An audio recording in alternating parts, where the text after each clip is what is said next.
Okay, I think we're live. Welcome back. I hope we're live. Otherwise, live. I don't. It is okay. Good. We're back for Tuesday/Wednesday night football. I had something come up. As I mentioned in the past, doing work for other teams. I'm trying to, still do this and maintain the show or whatever the hell this is called. And so I want to do it, but sometimes it puts me in a position where I'm not able to for whatever reason. And last night was one of those I had to pull the plug. But it actually worked out because you were busy yesterday. I think you were busy. Somebody else was busy. We were supposed to have a bunch of people that couldn't make it, and I was going to fly solo. So I'm super happy to have Evan Lazar. It's Lazar, right? Yeah, you got it. Who go ahead and tell the folks at home what your title is. Sure, yeah. So I am a writer for Patriots.com, and I also host my own podcast on there as well called Patriots Catch 22. And we do a lot of what Coach does here, a lot of X's and O's, a lot of nuance type stuff, not as much of the Boston sports radio hot takes and things like that. We try to get into the nitty gritty, but yeah, Patriots.com is where you can find me. Awesome stuff. So I don't even know. We may have a low turnout. It doesn't matter. Like, right. A lot of these people, a lot of coaches and stuff watch us on replay anyway. But I don't care if it's just me and you talking. I love doing this stuff. And I love getting exposed to new ideas or seeing things that I'm cracking open a monster right now. Didn't sleep great last night. But you're seeing ideas that, you hear about, you see, and you don't, or you hear about, you see them in other ways, whether it's articles. Today, actually, Madden was the first time I'd seen this particular scheme we're going to see, which I know, just trust me when you I'll explain when we get there, but it's really cool to like kind of peek in around the league and say, all right, what's going on? You watch a team like the Lions, who I think had scored the most points in the NFL up to this point. Yeah, they were averaging over 35 points a game coming into the game, and they had scored 45 the week before against Seattle.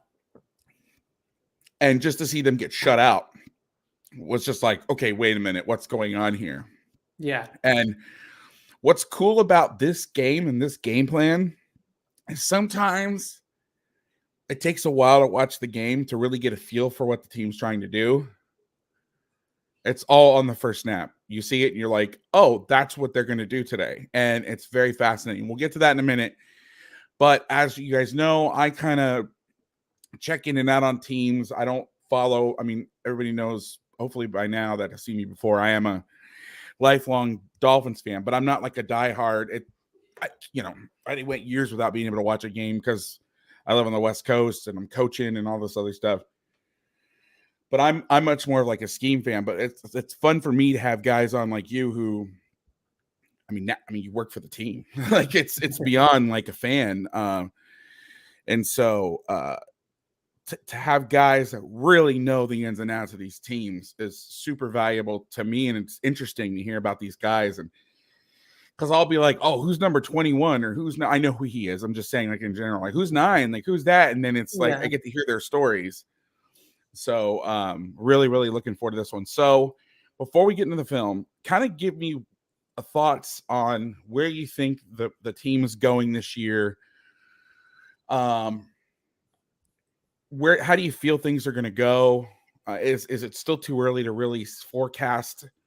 And you could talk about the team as a whole, and then I'd like to hear your thoughts just on the defense specifically. So start with the whole team, and then tell me about what you feel about the defense compared to previous years.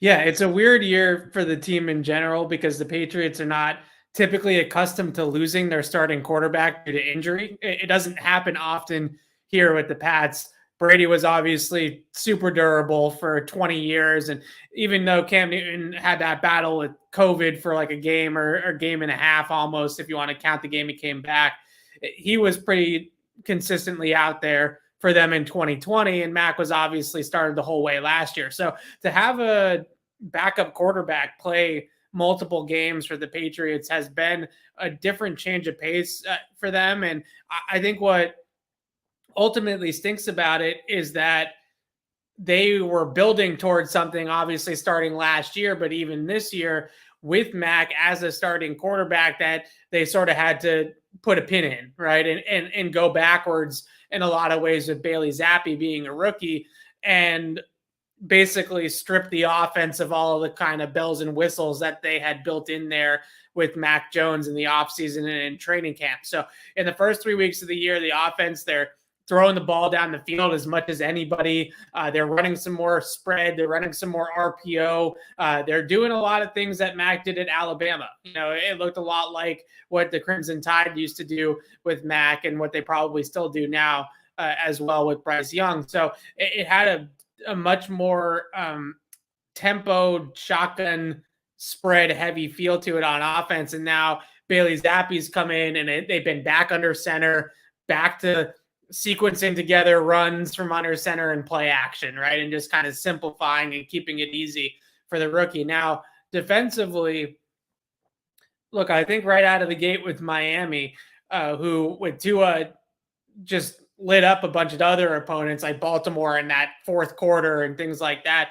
They have been a pretty sound defensive team, as you would expect with Bill Belichick, the whole way. Now, their run defense has struggled at times a little bit. I thought this game, they at least limited the explosive plays on the ground. Like you didn't see any 50-yard runs by the Lions like they had in past weeks, which I think was a big part of the reason why they were able to shut them out.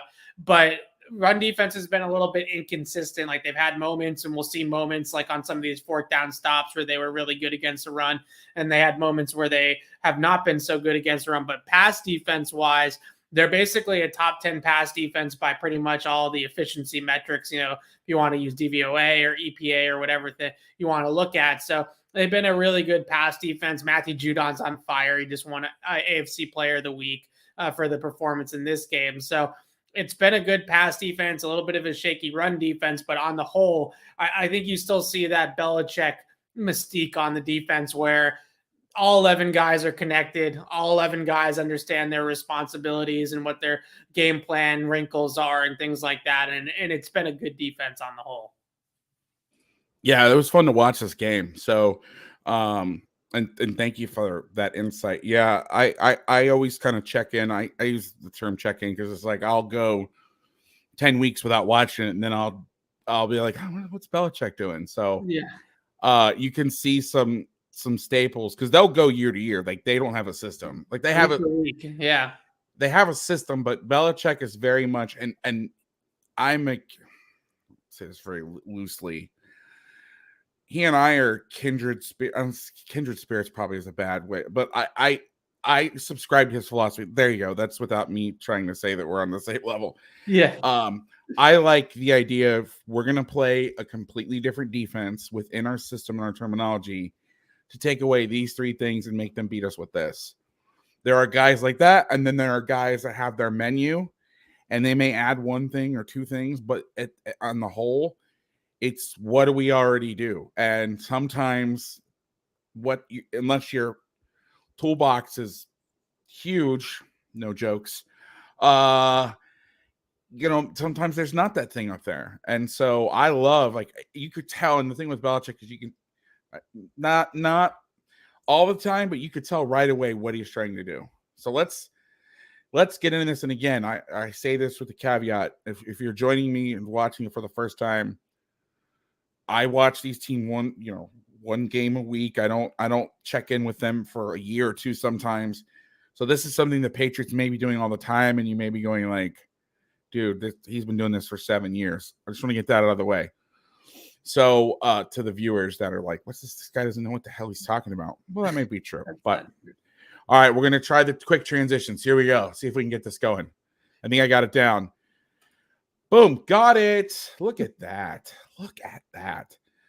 We're going to go a little music, a little background music today. Still haven't got the StreamYard or custom music up, but I'm going to throw some music. We'll give it a little stream feel. Or stream. Twitch feel. All right. So this is what I'm talking about here in the first play.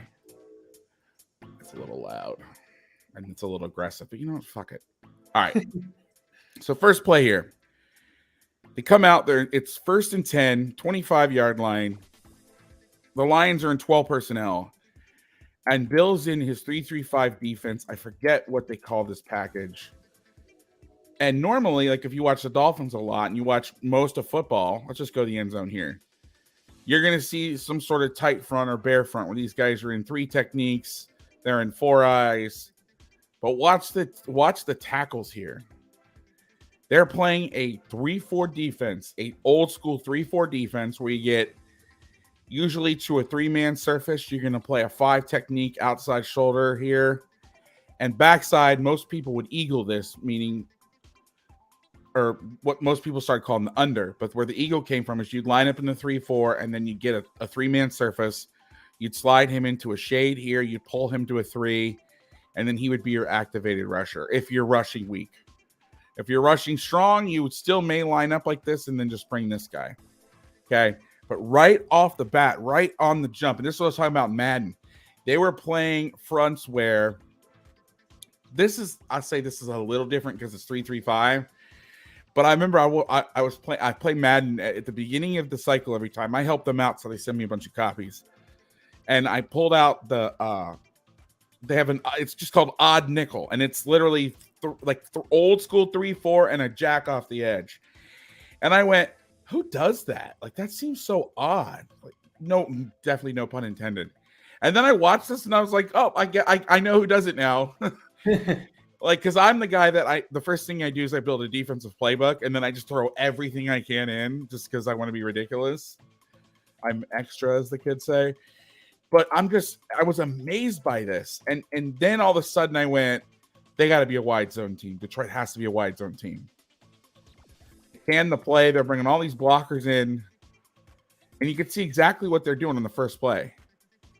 So what they're trying to do here, it's basically the odd version of the tilt defense. The tilt 6-1 they ran against Goff in the Super Bowl. Yeah. In the sense that you got a 5, you have a wide 9 / some people are like, what's an 8 technique? Because you go 0, 2, 4, 6, 8, head up. Okay, there is no term for outside a second guy. But you can see right now, like if you're an inside zone team, this is literally the worst thing that you can line up in. So right off the bat, like I saw this and I went, okay, these guys got to be a wide zone team. And what they're going to do is instead of lining up in here and here, where they can capture and climb fast, they're going to make this guy come out wide. And he's going to actually end up playing the B sometimes. They're just telling him, get vertical. Don't try and fight here, sideline to sideline. Get vertical, and this guy's going to fit off you. So this is old school 3-4 fronts, meaning now in a lot of the tight fronts you see, you would fit this guy, this backer here, in A to C, and then this guy would be like the nest if it was gun, meaning he has the quarterback or cutback. He would sit, go. But because they're under center and they're a wide zone team, the ball's not going to cut back here. It's going to cut up. So what they're doing is they're saying, you're going to play B to C off of this guy. You're going to press the front side up. And the craziest part about this is a safety. Yep. Playing an inside linebacker in a 3-4 defense, I was just like, wow. A safety, as we call Adrian Phillips around here. Him and Kyle Duggar. Duggar is a little bit different because they'll play him like over the tight end because he plays the tight end and man a lot. So Adrian Phillips is truly like a money backer, right? Like a mix between a safety and a linebacker. He plays at the second level a ton. Okay. Well, this all makes sense then for somebody who doesn't want. I'm like, okay. And this is the first play. And then you watch them. This is Belichick. He's in this shit almost every snap for the first quarter, unless it's third down. So you can see here, they're pressing up. They're making him. And by doing this and getting inside, that's Penei Sewell, right? Yes. By getting inside him and instead of lining up here where this guy could capture and overtake and he could climb, they're making sure he's got to really get on this guy and stay on him. Now I'm free. And then you see this guy plays in it. So see the edge is right there. They got it. The only problem is the nose gets reached by the backside guard. So it's a little bit of an issue. You can see where this thing can crease. But they keep, like this guy should have stuck his foot in the ground right here and hugged it. Yeah. I mean, I'm being picky here. But right there, you can see what they're trying to do. I'm telling you, if they were an inside zone team, this would be death. Like I'm thinking the Lions they must not run any inside zone because this is not good. Yeah, they're a gap team a lot of the time. They run a lot of gap and they run a lot of outside zone. Those are their two bread and butters. I think the Patriots have had issues with off tackle runs, like C gap runs specifically. So I think they thought that the Lions, they kind of anticipated the Lions would try to expose that, in this game. Yeah, absolutely. So here's the second play, right? If you love passing and like all this coverage fun stuff, this is not, I'm going to tell you right now, this is not going to be the stream for you. And if you want to leave, listen, I know it's probably the first guy in the history of YouTube. Like, it's okay. I won't be offended. This is in the art of defending the run. All right. So we got cover one here. They're going boot. I'm actually going to start by looking at the front of these plays first. So they're in empty, so they spread out. They see a motion and back inside. But you can see the same thing. 5 to the tight end, tight 4, 1 backer.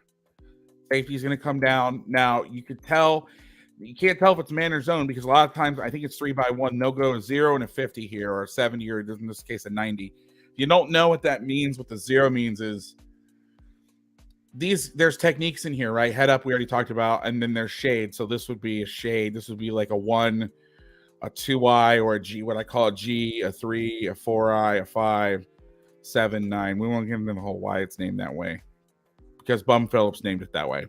Anyway, if you add a 0, it just means you're off the ball. Okay, you can tell also they're playing games here. Probably on the first snap, it was probably part of the game plan. That this nose, you could tell he tried to hold up and play lag, and they just overtook his ass. So he's going to slant. Watch this guy tap his hip. The tackle here, the nose. He's saying, you got that gap. I'm going here. That's got to be, I mean, why else would he tap that? I mean, there's nothing, I can't think of another reason why you would do that, right? Now you see the Pats have hard edges for the boots. I don't know why this guy's going. This is what I don't understand. This guy doesn't need to go down this hard. It's wide zone.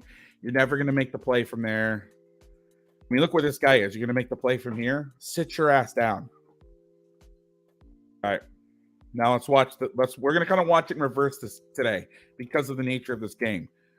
So let's now go to the Y copy. I found this to be interesting. So this isn't really a blitz, and it's hard on some of these things. This should be the activated rusher. He should be dropping to be a rat. It's cover 1, but it ends up because of the routes and the alignment of everybody. This is game plan. Watch this deep safety. He sees this going over here. He can't make a play from there. This guy kind of eliminates himself out here, and then it's almost like he's doubling him. He's the only guy that goes deep like this, so we might as well. Because what teams like this will do is they'll run the post corner. So now you basically bracket that. And think about it. This is what I like about the Belichick style of defense, the Saban style of defense. You got a guy here. Some people run to the middle of the field and they'll cover shit. Like if I disappear and I'm not a threat to run a wheel, why am I going to just run down the middle of the field? I'm not going to get on soapbox, but you see these things here? They're called hash marks. They don't catch the fucking ball. Big, fast people catch the ball. It drives me insane. All the safety's back. And I get what you're trying to do to overlap to both sides. Everything disappears, and there's one guy deep, one guy going deep, and they're still backpedaling. It's like, what are we doing here? All right, third play. We got 3rd and 2, 11 personnel. Also, one thing I noticed right off the bat, the same calls for 11 and 12 personnel. So I'm going to, this is just from knowledge that I have over the years. I'm making a guess here. And this is a lot of people, they say, how do you game plan? How do you figure this shit out? It's like a hypothesis. So I'm saying right now, after 3 plays, the alarm on my head goes off and says they're treating 11 and 12 the same. If Hawkinson's in. It's Hawkinson, not Hawkerson, right? Hawkinson, yes. Yes. But if it's the second tight end and a third tight end, let's say they got a big dude as their third tight end, I don't know, then they may play it as 12. But so far, they've been in 3-3-5 personnel versus 11 and 12. So they are treating those personnel groups. And some teams, they're interchangeable. You can lump them together. Unless you're talking about third down, where you'll see some sort of split, right? If you see a bunch of burners on the field, you're thinking people are going to go deep. If you see a bunch of tight ends, you're thinking stick routes because they're going to run something, place basketball, body up, and then catch the ball to sticks. So now you have an internal plug. I'm going to watch the nose here again. Do you see him tapping? Got my eyes on the nose.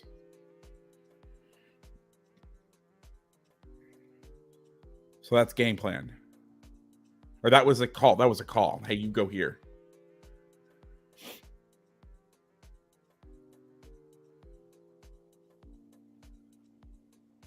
Same front. All right, next play. They get a first down, 12 personnel, 1st and 10 from the 36-yard line, under center.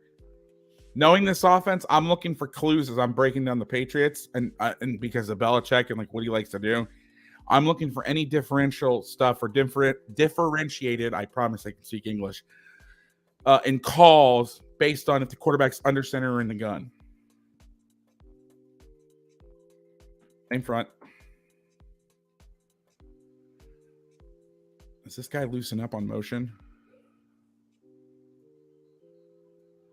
This is just nuts. This is like suicide. Like if I tried this in high school or college, they would just run insides. I mean, look, you dig him out. I mean, you got 2 double teams there. I mean, Jesus, you got one guy. I mean, it's brutal. Like, this is classic Belichick. F you. I dare you to run inside zone. And there's something about this philosophy and this style of defense that's interesting to me. Okay. There's a thought that you're going to defend everything. And Saban is I like to compare Saban and Belichick because they're very similar in a lot of ways. And then there's some key points where they're completely diametrically opposed.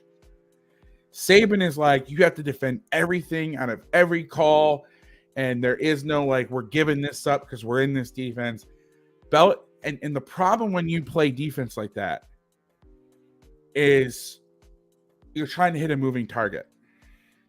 The more calls you have, the more weaknesses you have. The more strengths you have, but the more weaknesses. And so teams can open you up by doing different things. And it becomes a game of rock, paper, scissors. Right?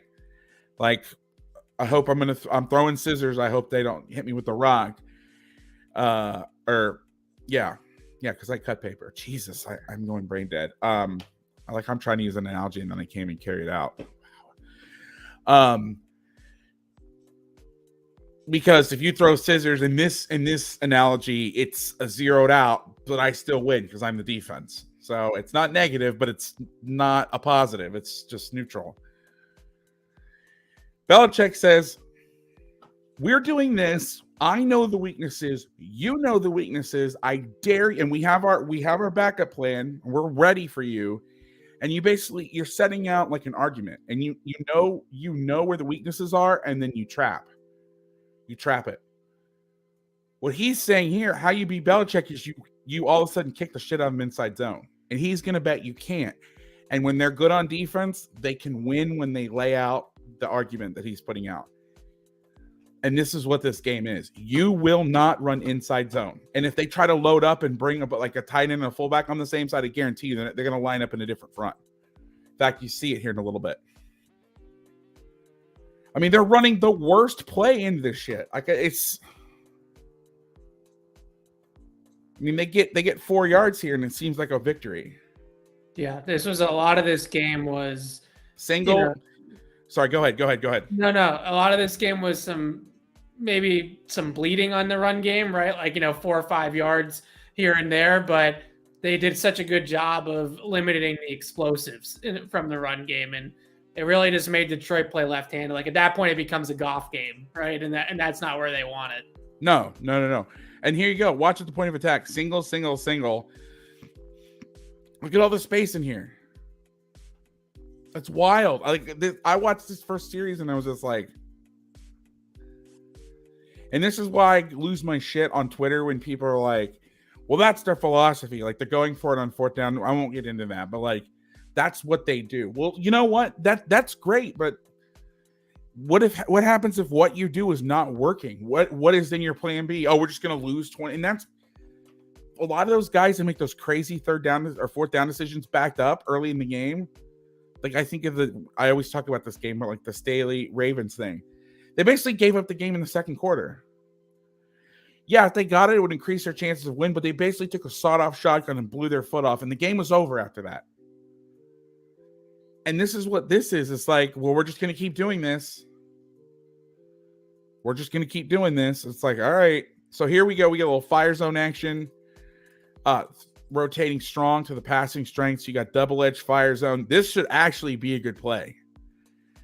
You have 2 on 3, but these guys are coming down late because of how they are. And he's in the run game. They got a double team here. You catch it, you make one guy miss. The nickel bitch slaps the outside receiver, makes the tackle negative, or it's a gain of 0. That's Kyle Duggar making that play on the perimeter. And he's as good at defeating blocks as any DB as you're going to see. He's the guy that can just take out blockers ad nauseum. And this play, like you said, it's set up to go for a nice gain, and he just wrecks it.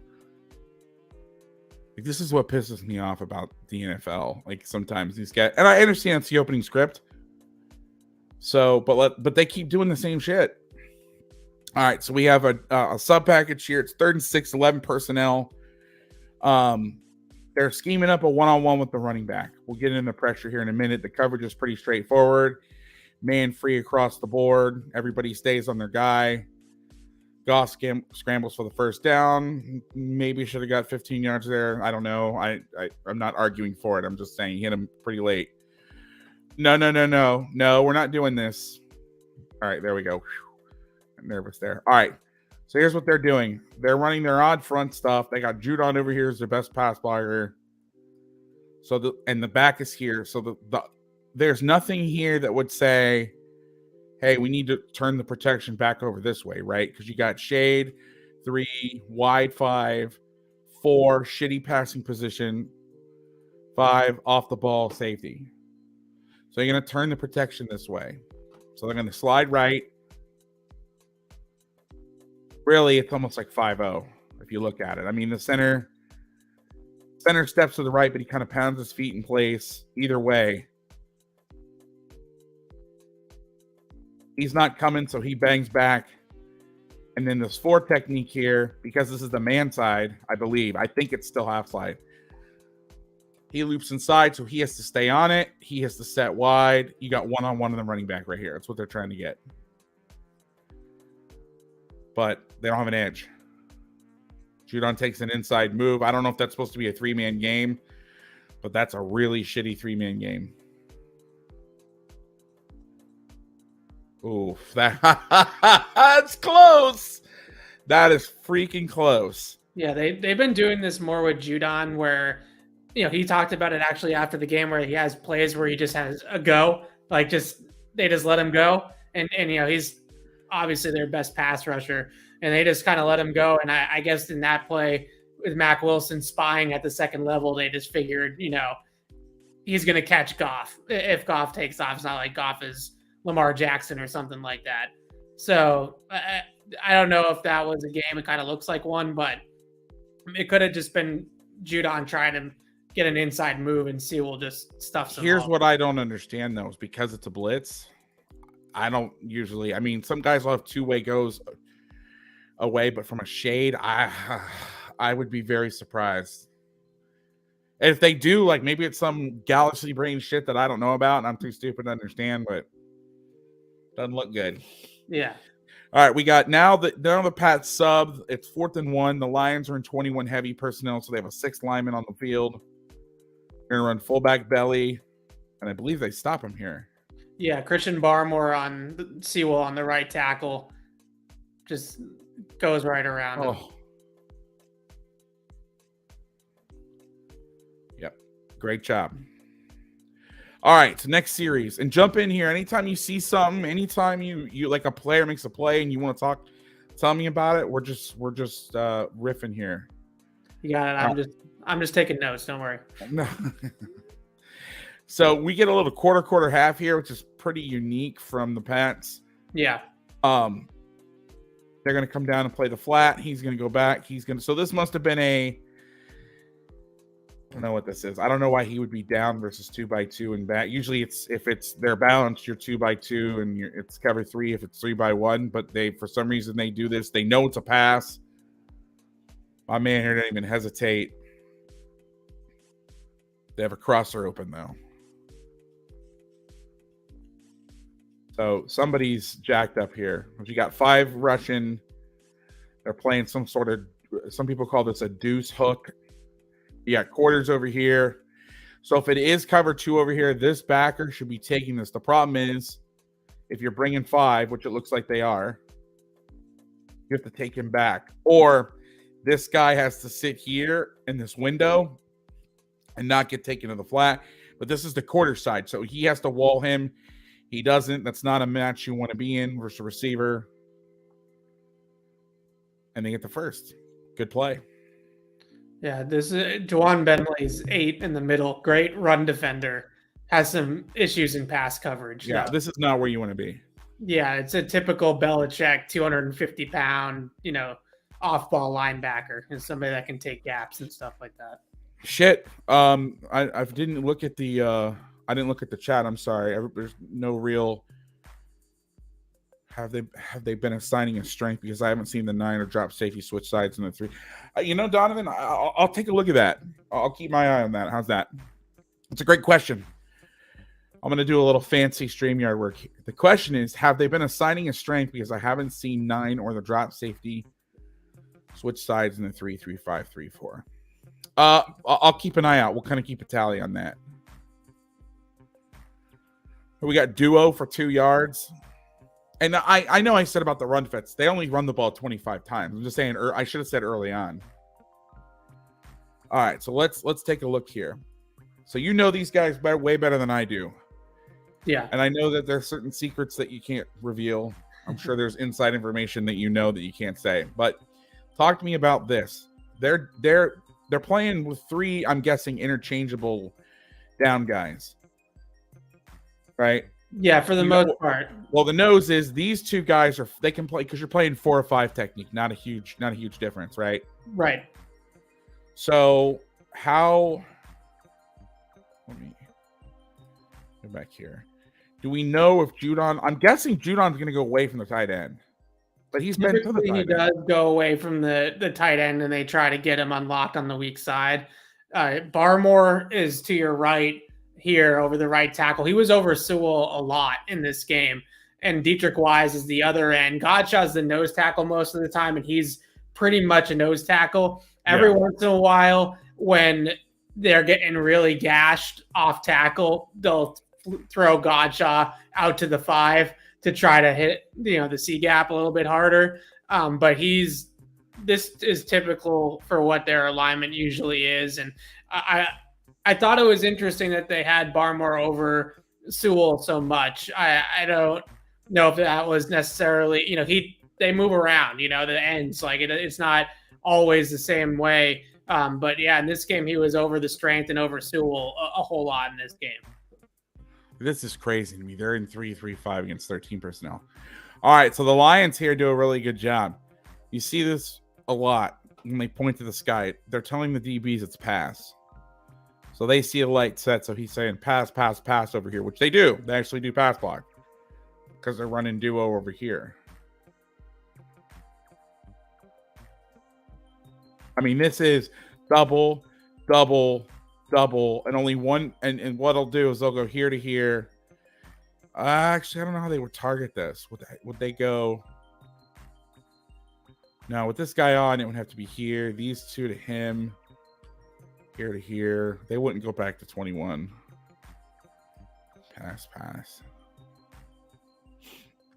Now you can see the nose. This is their big adjustment. They're going to move the nose over.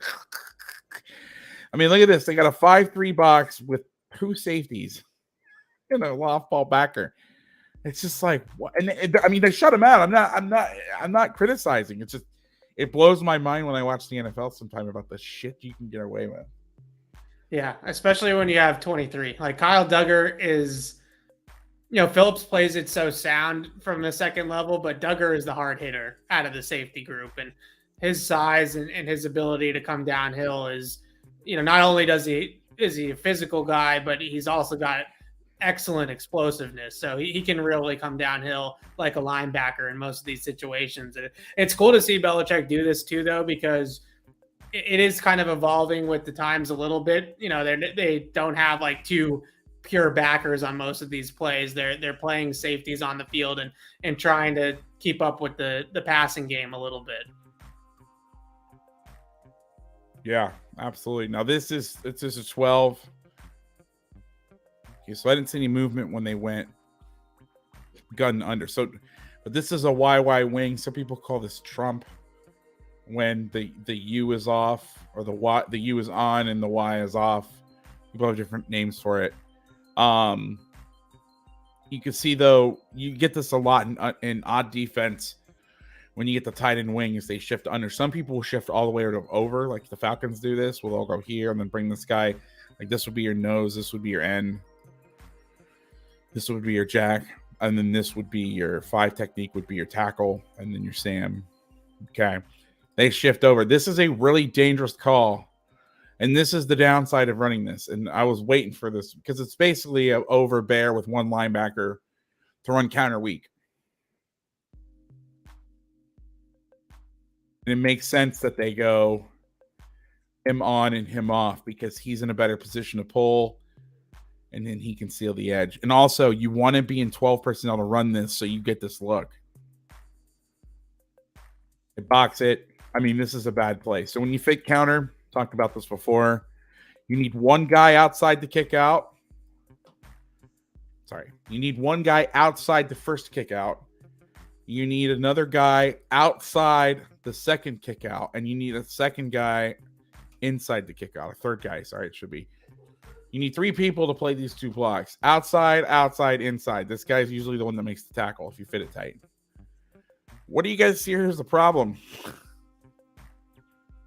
I mean, just going out on a limb here. There's only 2. And because this is why the Pats are not playing 3 techniques.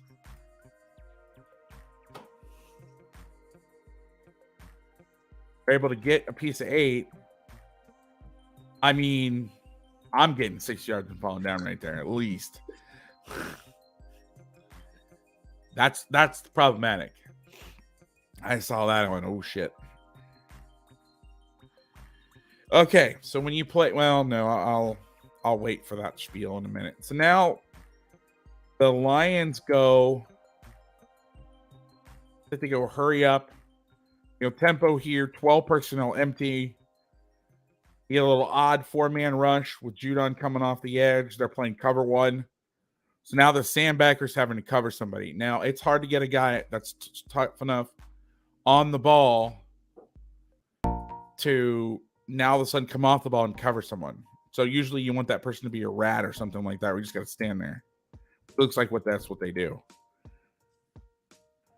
Okay, one of the downsides of playing on fronts like this is you don't have an edge. Are you guys cool with the music? I just hate silence in the background. If it's distracting, I'll turn it off. I mean, but this is also not good defense. I mean, you're the contain guy, you cannot get shoved inside. And the thing is, there's nobody off the edge to keep these guys honest. So you can contain through the B gap. Let's say the Sam is up on the line of scrimmage. Because they're going to set like this in that scenario, you could get through the B gap and contain the quarterback from there. But without anything down over the edge, they're going to step, and as soon as nothing shows, bang back.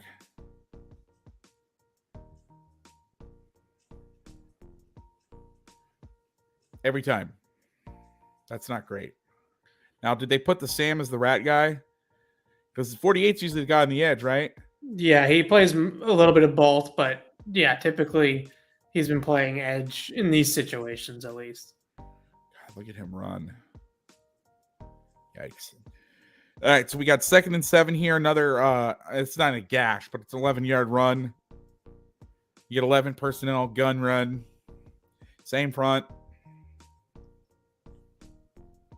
So what they're doing is they're treating this like 2-backs. That's when they get in. Because if this guy was running across, they would spin, right? If it's cover 1, you spin. Or if it's 3 deep, you spin.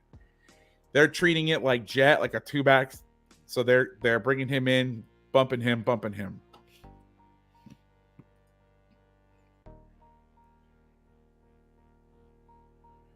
Now, it's easier to cut back. So gun stretch sucks as a play. I think it's a dumb play for the most part, unless you're playing somebody who doesn't know to defend it. However, it's much easier to cut back out of. That's why teams go from the gun to the pistol, because they can hit this edge faster if you're behind the quarterback, but you can't cut back. Now you get the benefits of both. You get them working laterally. And remember how I was saying, oh, you can't cut back? Now you can. That's the only reason you run this play. If you're an outside zone team, usually under center, this is the only time you'd run this play. Yeah, they've had some problems this year, I would say, with these cutback lanes up the middle, right? You know, like right on the nose, getting it back through the middle of the field. Green Bay gashed them like this with Aaron Jones in that game last week, 2 weeks ago, I guess now. That's been a big problem for them because they always seem to be able to set the edge pretty well, especially to the strength. But when they get those cutback lanes, they've been gashed a little bit there. Yeah, it's brutal here. All right, this is a fantastic play. We got quarters here. So the nickel's going to take first to the flat. Then these guys are going to basically bracket this receiver over here. So they're rushing here, but they're playing this more like it's just like quarters. They switch release it. The corner, I don't think he's baiting the guy. I don't think this is on purpose. No. They throw the wheel. To me, it's not really a wheel, but that's all right. He makes a play on it. Get your feet in bounds. Awesome interception. Let's watch that one more time. You know what it is about the Lions? They take forever to snap the ball. They're always like looking around, and it's like, what are we doing here? Are you right there? You're good. Okay. They're never like crisp. It looks like there's just mass confusion all the time. Not mass confusion, but just like, I don't know, it's just odd. It's just everybody's like ambling around. Maybe I've been watching too much college ball, but yeah, this is Jack Jones, Patriots rookie corner. He's got 2 interceptions in 2 straight games. Woo! He's been making plays like this since the summer. Just when it's man off man, he can drive on the out route like he did on Aaron Rodgers. If it's zone, he can ball hawk. He's got great ball skills, great instincts. But what I think is so cool about this play is they try to like double seam it, and he's able to come off that first vertical and get over the top of the second one, which is that's not easy to do. I mean, this is a rookie corner, and he's making that read already, which was pretty cool. And then Tavai, I think Tavai does a nice job here too, of carrying it underneath to kind of give him a chance on it. Absolutely. All right, so next series, let's see what the score is. It's only 6-0. All right, so you get 13 personnel again. The Pats are still in their nickel stuff. It's fascinating. I have the notes for this. I have this fascinating. That's all I wrote. They get 4 yards in this play. I think there's a 5-yard fit. There's some sort of 5-yard penalty here. But like this is fucking crazy. how they're lined up. Like, I saw this and I was just like, what? Like any other level of football, it was just, you would just be like panic attack city. This is so wild. Allie comes in, it didn't look as bad, but right here, I'm like, that's how they're lining up. It was just blown away.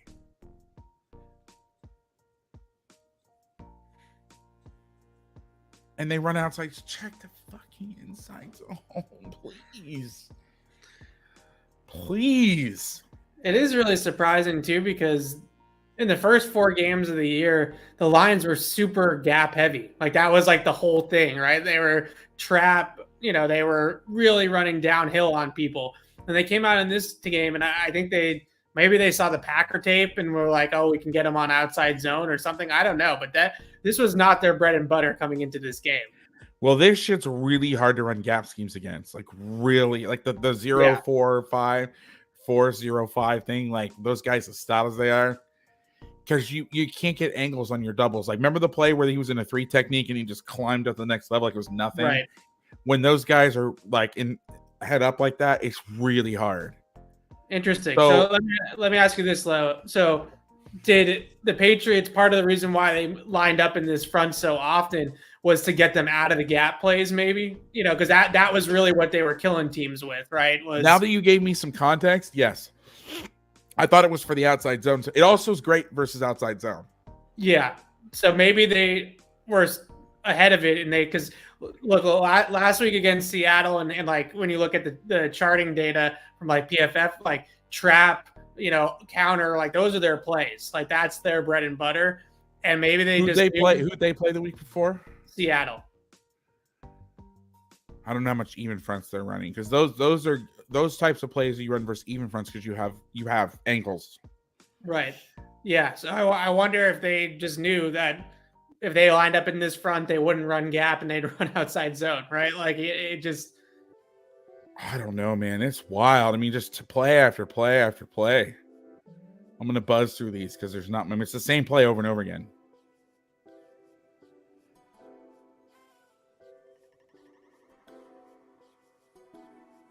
Now 9s to the field. I'm not finding a pattern here.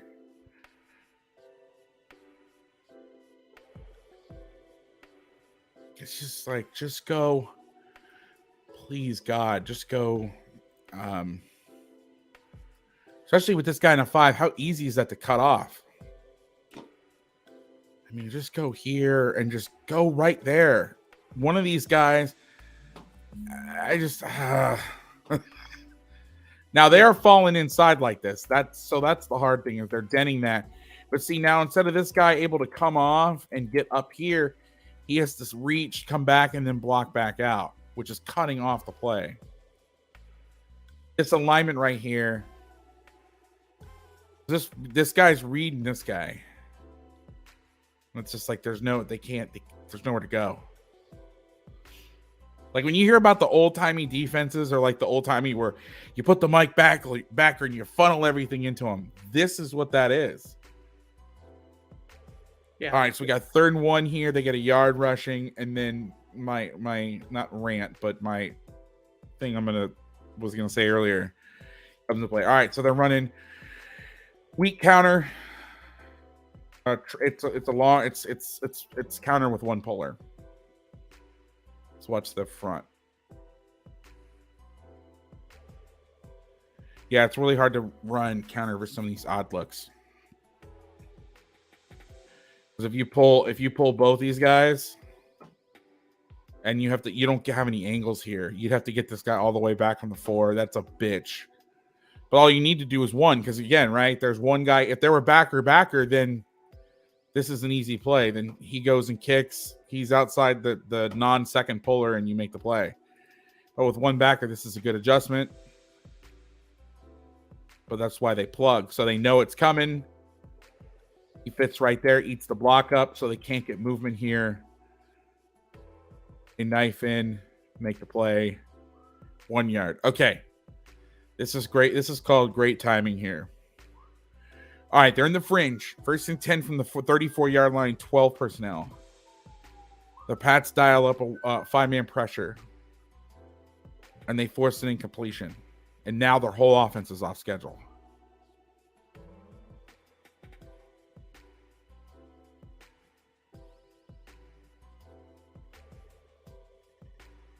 Great play. Let's watch the routes. This is unbelievable. He turns that loose. Knowing Goff's looking this way and looks the double over here. Incomplete. Now it's 2nd and 10. Now you got him. Now they have to run the ball, and they're not running the ball real well. But now you know you can sit on it because you know the type of offense. And this is why, as a defensive coordinator, you study a team, what they do on. I do it 3 different ways. Some people just do it 1 way, 2 ways, or 3 ways. I start doing it 3 ways. You look at their play calls on 2nd and 7 to 9, after run, after pass, after penalty. 2nd and 10 after run, after pass, after penalty. 2nd and 11 plus after run, after pass, after penalty. By personnel group. And that's how you scout this stuff. And you're playing a team like this that runs the ball a lot. You say, okay, on 1st and 10, when are they going to take their shots? Fringe, right? The last first down was fringe territory. 1st and 10 on the 44. Fringe means I'm coming into the red zone. I time this up. Great man coverage call. Now they come back to play man the next. I love this shit. Some of you guys might be like, dude, they ran cover 1. What the fuck are you on about? It's the game within the game. They run the ball. It sucks. Now they run inside zone out of the gun. Like, I just want to fucking scream. Like, don't run.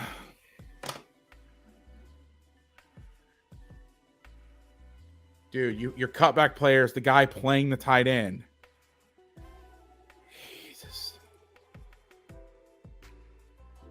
And he knows, you know where it's going to go. So lag. The nose is going to play backside A. This backer is going to push the front side. He's tempoing the back, so he's going to take this away with his body. Play the backside gap with his eyes. He's going to keep the ball on this inside shoulder, so as he goes back, I go back. I'm going to play the C gap, cut back. There you go.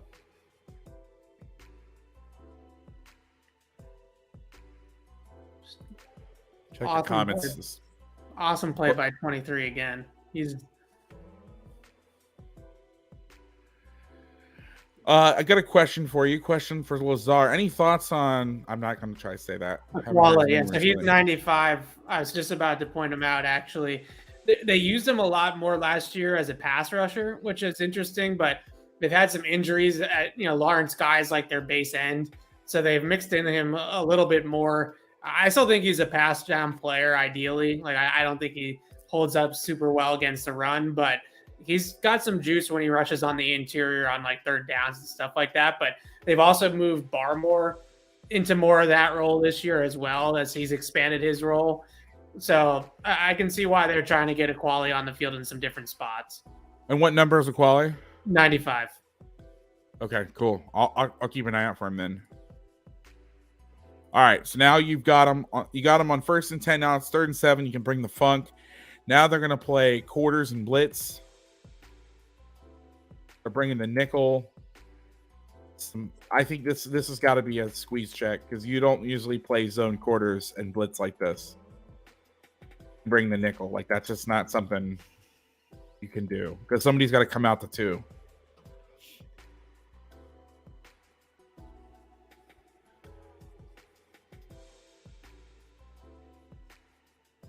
They sacked the ever-living shit out of Goff.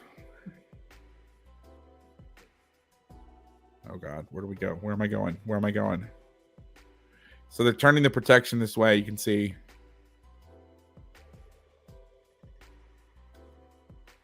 Which allows my man to come under here. They both go outside. Judon just makes a freak play. Because that's not good, right? You don't want 2 guys outside there. So I think what's supposed to happen is he's supposed to go on the edge. He's supposed to come inside. He stays outside. But he makes the play. So it's a great play. Yeah, that's Judon's go-to. That's his speed rip. And to watch him beat both these are good tackles. Like Decker and Sewell are good tackles. and he just went right around him for Yeah. several times in this game. Guys, how's that streaming? Is it smooth tonight? Does the stream look smooth? I'm really happy with this setup. Did they take the circle? Was there a circle away here for something? Yeah, what's going on here in the middle of the misery. Revolution. No, I love soccer. I love soccer. It looks terrible. All right, so now they're starting to shift back. They're starting to try to do some gap stuff here. They run counter again. Problem is they're going to give this away. First of all, their alignment, and my man's eyes are down the line here. Like if I'm Belichick, we come off the field the next time. I'm like, listen, when they get in this inverted wing alignment, do that. They actually arc it this time, which is smart because they can hit it faster with one linebacker instead of having to go all the way around the edge, especially with this guy out here, because you have to block on, which is really hard from a 4 technique. You'd have to kick out and you have to run this all the way around here. So smart. They're going to go here. He's going to sit. I'm going to come and kick.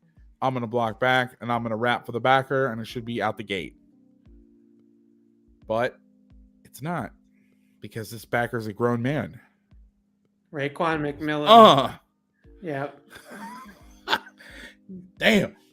Every Belichick backer, like true backer, if you're wearing like a linebacker number for Bill Belichick, you can do that, right? Like they don't sign up very, very many linebackers that can't press a blocker like that.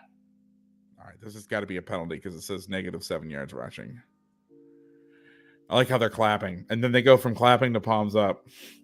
Did they get the field goal on the last drive? They did not get the field goal on the last drive. Okay. This front is just killing me. Like this front. They still run outside zone. Like, what are you doing? Why? Yeah, they get Hawkins for a hold on 48 on this one. Yeah. He kind of pancakes them. I don't know if it was a hold, but my man, look at his hands. Look at the back of the numbers. Yeah, that's probably I can see that. That's what they saw. As a defensive guy, I'm going holding on that guy. Get him out. Rejection. All right, they line up an empty now.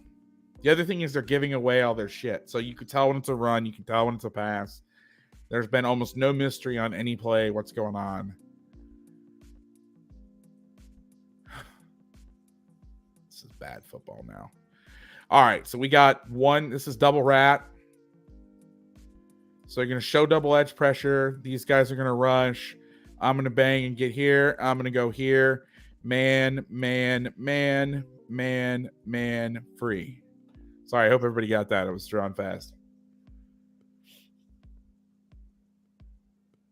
Or no, I'm sorry. Do they switch this on the rat? Oh, no. He comes over, but he falls down or gets shoved down. Okay, I was like, are they ratting here? In here with somebody. Oh, I'm sorry. It's not. So they're putting him on the tight end, and then they're having him be the rat. Okay. I don't think that's planned though, because the guy kind of goes and he looks surprised. I don't know. It's unless we're in those meeting rooms, it's hard. So it's 2nd and 13 now. Now it's 3rd and 13. Time to feast, or so we think. As a completion by Goff, 20 yards. It's 3rd and 13, 11 personnel. Bringing in a 5-man pressure. Cover one behind it, I believe. Yeah. Hawkinson stays in the chip. This is the old... no, I was thinking of something else. Good throw, good catch. Again, I think we're going to see another lost edge. All right, here we go. We got Joker time. Joker time. Joker Mac O or Joker. Actually, no, it's just no. I think it is. So you got 5-0 look here. I'll say it again, but I did a whole video. I think it's the first YouTube video. I did a whole 2 YouTube breakdown on this a couple years ago. It's one of my favorite things to do. So you're going to get here. They're going to go 4-man rush. And they're basically what they're going to do is, I think they got 2 guys on the tight end here. Or he's just going. I can't. But he starts to block. And so he goes, or maybe he's supposed to go. So I think what happens here, because we're going to see it again, I believe later on, is I think Duggar has the back. And when Duggar sees the running back stay in to block, he green dogs it. From this side, he's got the back? It'll come up again in a second, and I'll explain why I think that, but that's what I believe to be true, but I could be wrong.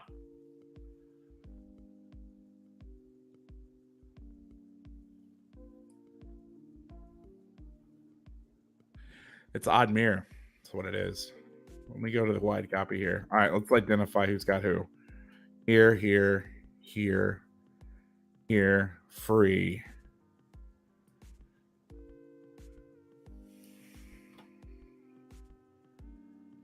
Weird. I think he's supposed to go and he has the back, but they break the pocket and he comes across, so he pops out. That could be it. Yeah. I mean, again, we're playing Nancy Drew here. I don't know this to be for certain anyway. Yeah, it's a weird alignment for Duggar certainly to have the back from there. I just know they do it again later, where they kind of stack Phillips and Duggar over the tight end like this, and Duggar had the back. The only thing that makes me think he's in the rush, and it's not what he's doing, it's that you only run this game here as if you have somebody coming off. Sorry, not that game. This game. They're not going for contain, but I don't know. I mean, this could be mirror where they're pinching both sides, but it's obviously not a good tactic because the biggest throws have come with him breaking the pocket, or the biggest plays have come with him breaking the pocket. Well, let's keep an eye on that. So they don't get it, or they do get it there. Wait, what happened there? They got it, but it was 3rd and 13. They got a 20-yard completion? What's going on? Oh, it's still the same series. I read that wrong. All right, let's see what we got here. I'm gonna go quicker on some of these run plays. Now the Patriots are going tilt 6-1. Also did a video on this. Love this stuff. For half a tilt, 3, 5, and 9. Shade 6 weeks. You got 2 off the ball backers. A lot of times they'll walk this guy up. This is what they ran versus the Super Bowl. This is a play called, well, no, this is just him coming to kick out. This is the play that McVay developed to try to stop this shit. It's funny. Now they run inside zone and they switch fronts. It's almost like they knew what was coming. Yeah. Yeah, I'm not accusing anybody of anything, by the way, so I don't want any comments in the fucking chat, okay? I'm just saying, they just happened to go tilt. I don't want any bullshit in here. They went tilt when they ran inside zone. They must have figured, hey, they're gonna be doing it at some point.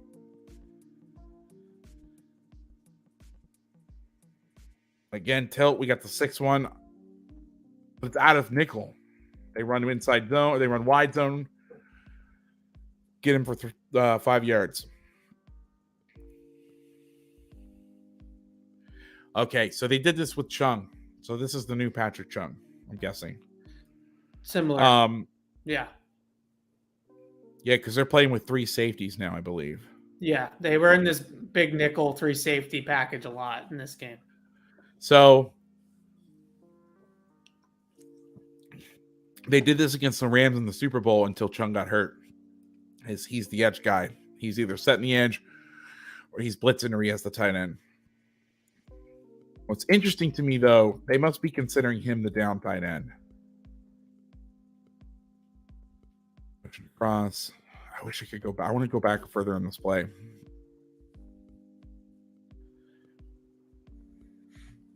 I think this is I think this is a can. So they see them loading this tilt.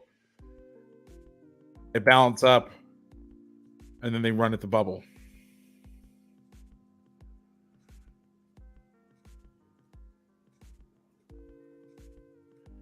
3rd and 2. Oh, shit. Here we come. Now, I know also, guys, Evan has to go at a certain time. I'm obviously going to rock to the end. He was gracious enough at the last minute to join me. So he may have to go soon. I just want to preempt that. So if you're not just like, gotta go, everybody's like, what? Wait, what? Why are you going? I was waiting for the strip sack because this is the one that I wanted to talk to you about the most because this play is fun. But I don't even know I don't even know what the Lions are doing on this play. They blow an assignment here.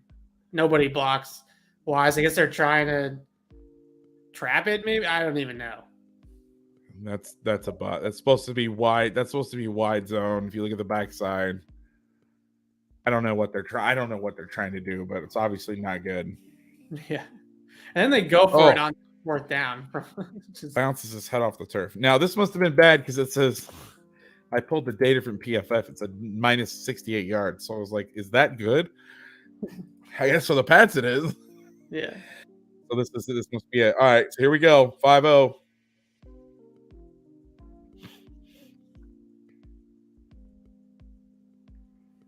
My favorite. Oh, he's going all the way.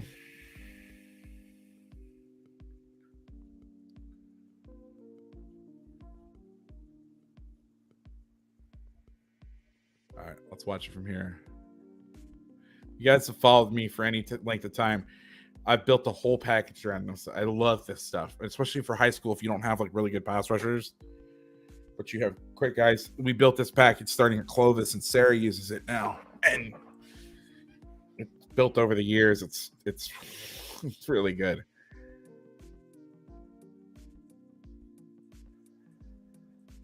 Oh, that's my fit. Well, they don't do it right. It's this truck. So this is called truck right. 3-man interior game. That's what Belichick calls it. So let's break this play down. So in the huddle, the call's odd, Mac, O. So for them, 5-man pressures is O. 6-man blitzes are called blitz, and it's like birds or snakes or violent shit. Tornadoes, hurricanes. You don't call no fucking 6-man blitz Lucky Charms or some shit. Okay. That's the call. Now when Hightower was around, what happened? Where is Hightower? Did he retire? He's out of football. He didn't officially retire, but he's not signed to a team right now. Man, I loved watching him do this stuff. Yeah. So they would call it, and then they would make the call on the field, or they would say, hey, next 3rd down, let's go hot right, text left, or stir, or whatever you want to call it. There's a whole menu. And if you're interested in this, shameless self promo, it's free. So I don't feel bad pumping it up. It's free. We did a whole thing on this one call and all its components, and then I did the coverage package stuff off of it. Now Mac Jones screws it up because he doesn't come down and take this guy, and now you end up with an imbalanced rush. But what ends up happening over here, 91 goes inside, the nose makes him right. Now this is beautiful. You should not do this at home, kids. Sometimes, no, actually, it's not even, it's this side. So sometimes, like the Rams do this. If I'm rushing off the edge and the stunt is coming to me, I can take a 2-way go, and then this guy just makes me right. You don't want to do it away from the pressure. So this guy should have a straight rush. But I can already tell they're letting them come under, and they're going to go track down Goff because they don't think he's good out of the pocket. But Matt kind of almost messes this up. He should be 1 up to get the guard to set to me under. So what this alignment does, if you haven't seen me talking, I'm getting fired up, man. All right. What this alignment does, I'm not loving how wide he is, but that's okay. It forces you into a 5-0 protection. What does a 5-0 protection means? It means it's man and the back is on a scan. So he's coast to coast. So the tackle has this guy, the guard has this guy, the center has the nose, guard is 55, tackle has 91. The back is looking here to here, first threat, okay? So your first threat this way really is the corner, even though you don't usually factor in. I know he's not a corner technically. He's a safety, right? 23. Yes. But he's right there. So he's threat 1, and then 2 is 31. Okay. You can see the center pointing. We're going odd to both, 5-0 to both sides. And they're man on man. That's why all these twists work. Because you can't pass off the twist. You can, but good luck. Mac Jones is just got, and I understand why he stays there because he gets this guy in roller skates, but he's got to rip inside. He fits that tight. It's a sack in the first go through. See this guard having to chase him. They try to pass this, but like maybe he does get there. But I think that kind of forces some things. But then on this side, my man here takes an up and under. Barmore is supposed to be here. He feels himself get shoved, so he knows now, hey, I got these guys. I'm going to start going back inside, and then he sees colors start to flash across, so he makes them right.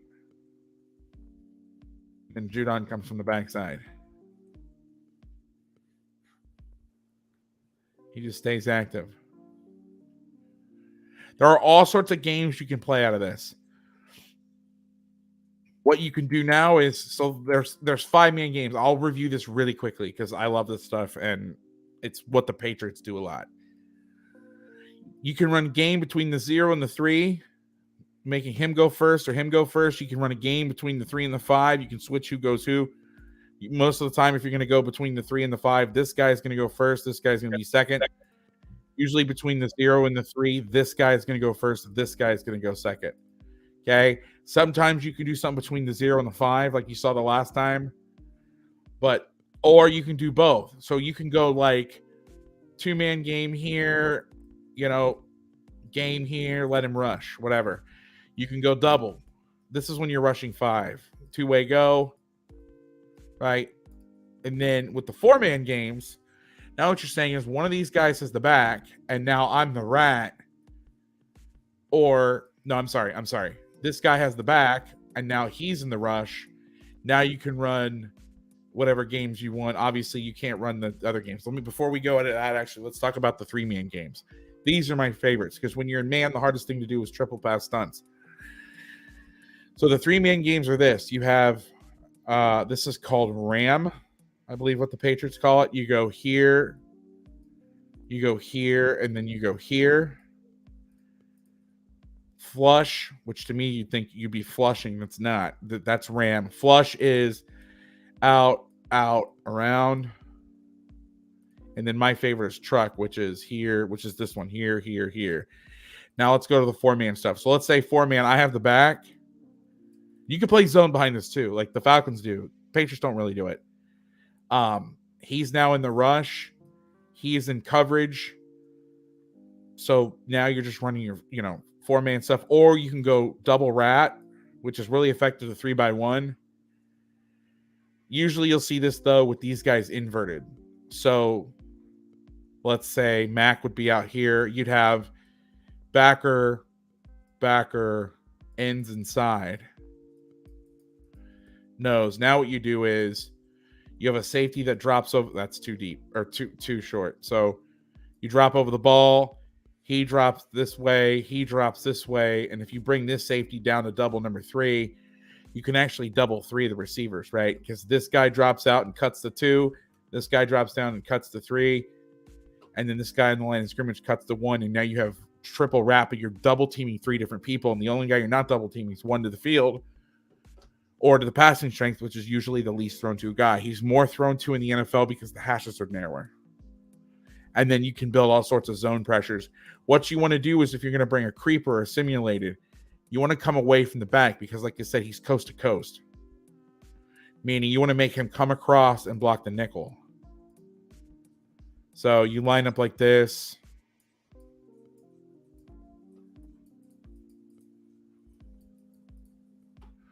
And you do this. Drop. One of my favorites. Then when you get funky is you do the coffee house. Some people call it the coffee house. Where you start to bail. The guard goes, oh shit, my guy left. I'm going to go block out here. And then you run right there. Or really what you want to do, coffee house to the side of the back because he comes across. He bails, so he goes to help out here, and then yoink right there.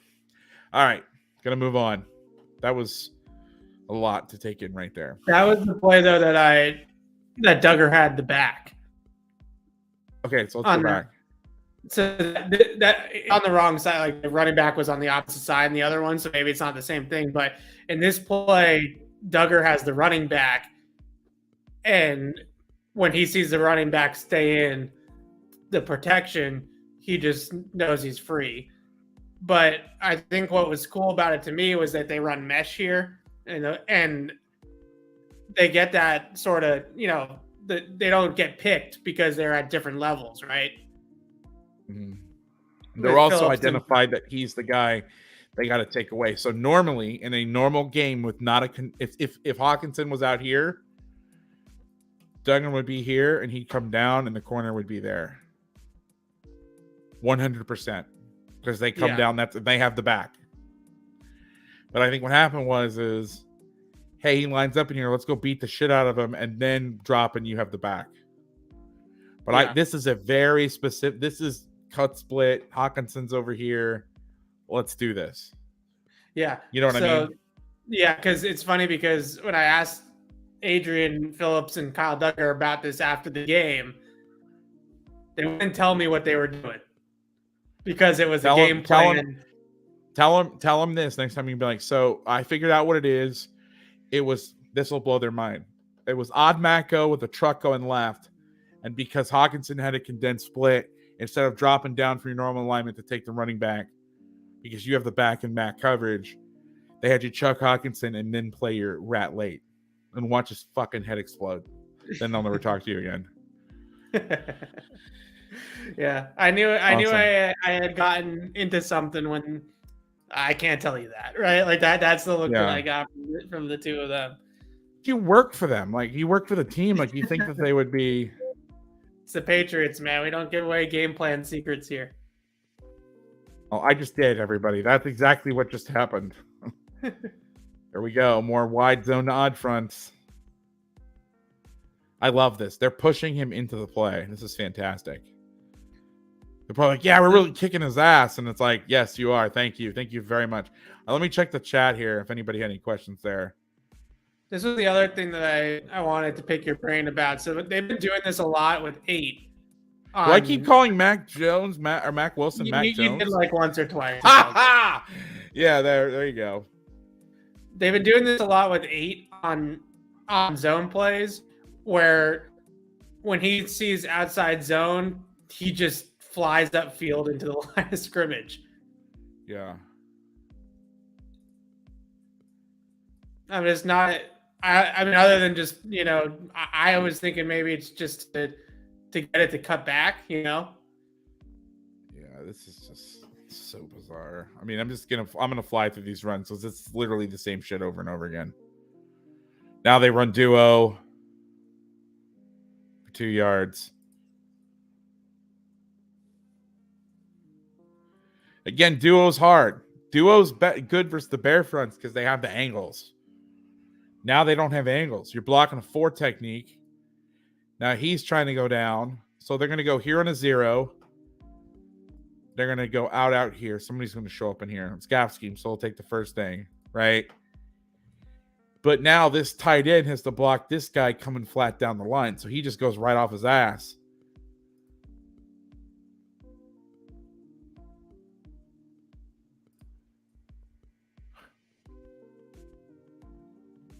I mean, look at them trying double 92 here. This is hilarious. Drops a knee. That's what. Cue the Friends theme song. It's not your day, your month, or even your year. It's getting their asses kicked. 3rd and 5. We got a little dime action here. Let's see what they do.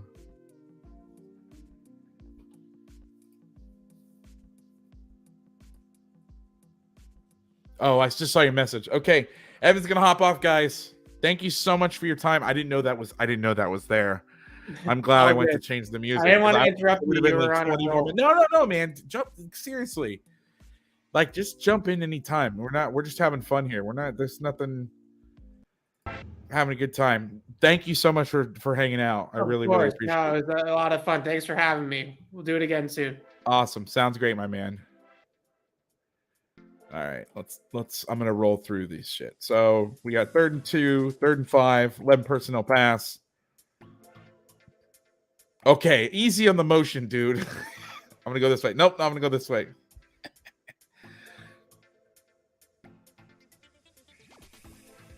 Yeah, they have Goff's number. I want to watch the routes here. Roll 2 deep zone action out of 1 high.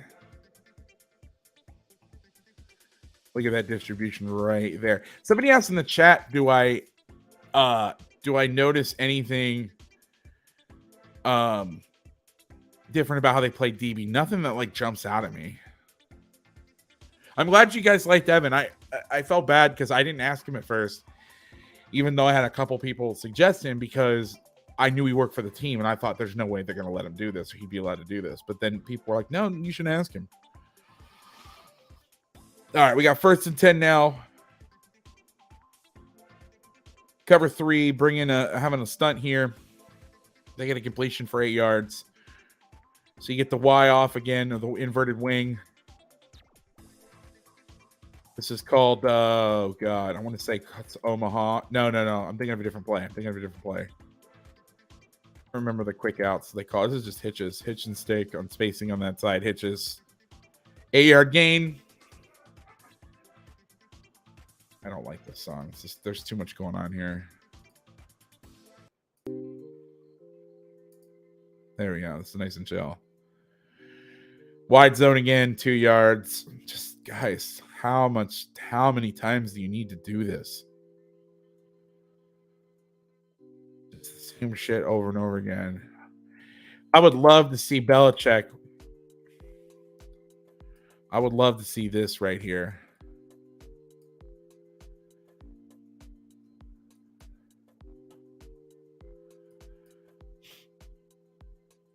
There's nowhere to go. I mean, at the beginning, it's funny how they kept, but because they have this on now, your wide zone rules for your defensive guys who don't know, I didn't know any of this stuff, but like normally, like if this wing wasn't here, it would be here to here, here. Actually, no, they still do the same thing here with the alignment. You got 4 guys here, outside shoulder, funneling the ball back inside. This is when the big people, the big planet theory or big man planet theory that Parcells has, where you're going to put your biggest guys, you just find the biggest guys you can and put them on the outside shoulder and force everything inside, tends to work. You're just pushing everything back inside. Now they pop off another big run here. 13 yards, 3-3-5 personnel. We got a condensed set. 11 personnel for the offense.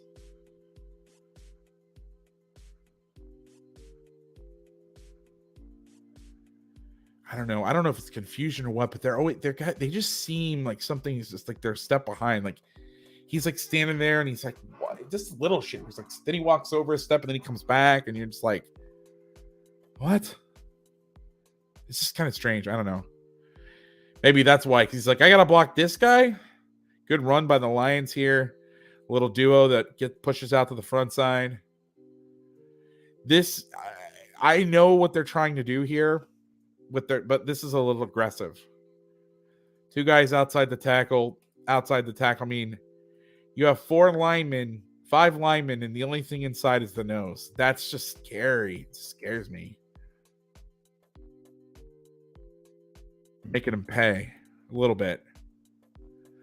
They string some offense together. It's now 1st and 10 from the 48. They're going fast. Get 3-3-5 personnel on the defense. The one thing about the personnel that I don't know, and I'm sorry, but there's no way of me knowing this. The 3-3-5 personnel, they play different versions of 3-3-5 personnel. So they'll play 3-3-5 where you got 2 outside backers and 1 inside backer. And then they'll play 3-3-5 where they'll play 1 outside backer and 2 inside backers. There's no way of knowing that.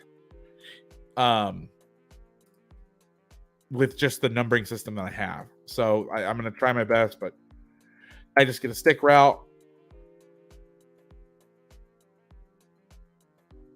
I think this is called Omaha. This is the number one pass that McVay would put in. Stick with a flat route.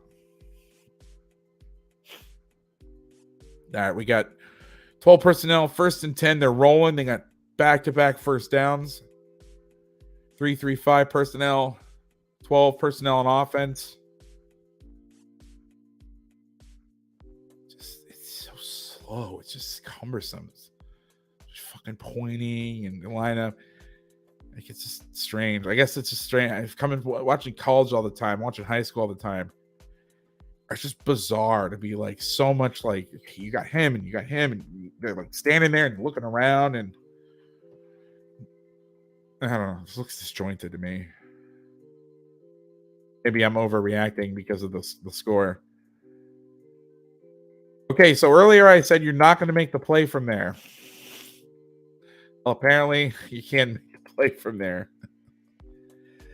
All right, 2nd and 7. I'm going faster because we still got 30 plays to cut through in about 30 minutes. 30 plays in 30 minutes. All right, we got 3-3-5 again. 2nd and 7. They get 5 yards rushing here. Just moving the chains. They run a quarter, half pressure.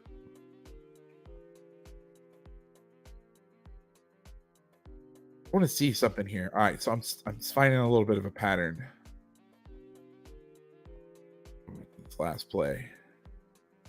I'm going to go back another play. I want to find 48 again. So 48 does play off the edge and inside. So this is pretty interesting how they're constructing this. This guy can play on the ball and off the ball, which is kind of stressful. Well, that's a lot to know, especially if you're not front. You're coordinating your rush and your drop guy. But it does prevent you, because this is now a 3-3-5 look with two inside backers, two true inside backers. It's wild. All right, now the Pats buck up. 48's a former Lion. See, this is why I love you guys coming in, because like I don't know all these stories. That it's cool to like now I know like he's probably fired up. Like I would have never known something like that, you know. All right, cross dogs from the Pats. Force a quick throw. Incomplete. Let's see what the cut was. Just cover one behind it. Did they drop both ends out as double rats? Well, this guy doesn't become a rat because he's got the bag. So this is just a cross dog simulated. So you're going to get this.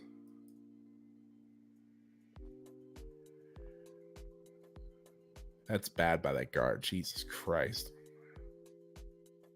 Well, no, 48 does a good job because he makes the guard take him. It's actually really good. 4th and 2. Let's see what they dial up. Just another sim. It looks like drop 8, cover 1. Oh, man. What a great play. That's awesome. Everybody's going fast, and they know it's coming. You can see 23 here directing traffic. He's saying, "Listen, this guy's coming out because this looks like a receiver." He did. Georgia did run a lot of cross dog simulated last year. A lot of quarter, half. Pretty sturdy. They know it's coming because I think that's a I can't see. That's a receiver, right? Can't see the number. So they know why is he in the backfield. It's to get him space. Goff does a good job of look. No, he doesn't look off. He's getting the snap. Yeah, that's film study right there. So it's it. Okay, so Amron did play this game. I thought it might have been him. I thought he was bigger for some reason. I thought he was really big. Maybe I get him confused with his brother because I knew about his brother because some of my friends coach at, in fact, one's here, Christian Brown's here tonight, coach at Bosco. So I remember back years ago watching him play, but I think I missed Amon playing in high school. So I always think of the old. I think is it the younger brother's really big compared to him? I can't remember. That's the where I'm at my worst, to be completely honest with you. All right, so now let's see what the score is. So now they got the turnover. It's 26-0 now. The game's out of reach. There's a minute left. This is just going to be huck it around the yard.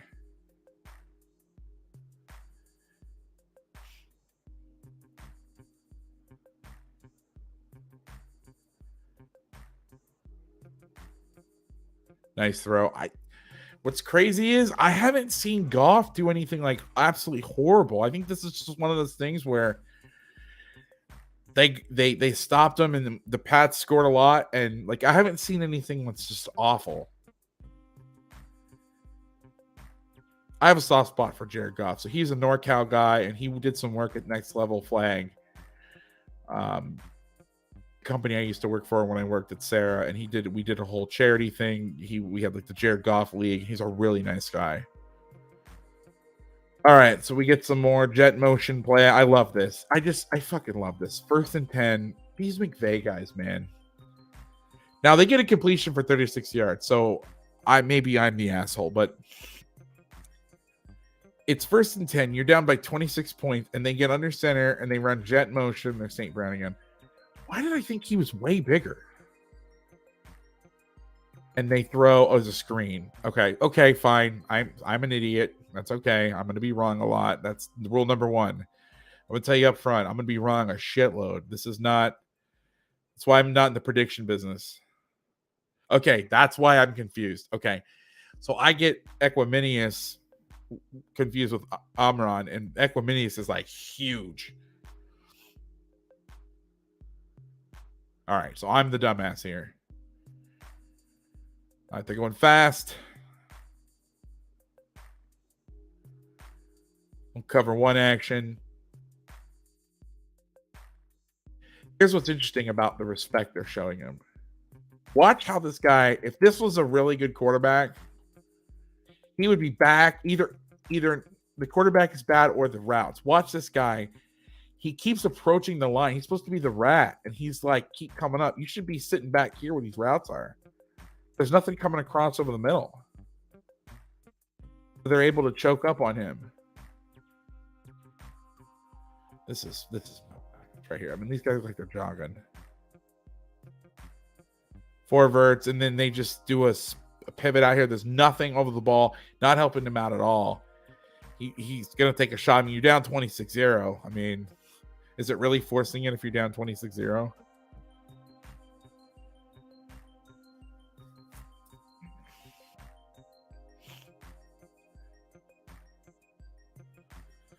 He's like, yeah, bullshit. I'm going to the quarterback. Oh, man. All right, we got some quarters here. 2nd and 10. 2x2 gun. 2 tight ends in the game. I'm embarrassed now because that is not who I thought Amon Brown was. The old CO play or whatever they call that. Nothing really doing. All right, so we get 3rd and 10. They bring in the funk here. Oh my, yes. Okay, bust. I don't know what this is. This is supposed to be like some of the Dolphin zero blitz shit where they cover everybody and bring 6 people. I don't know what's going on. They got too many guys dropping. They have enough guys covering. They're all jacked up here.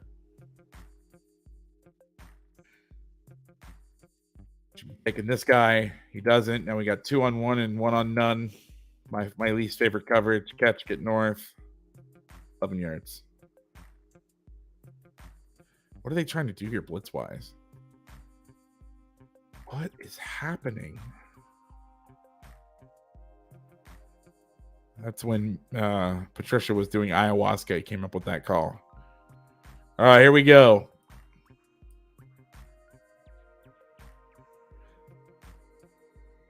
We got a kind of semi-loaded front here. Oh, that was hands. Was this quarters? Yep. Oh, man. Did they call offensive interference on this?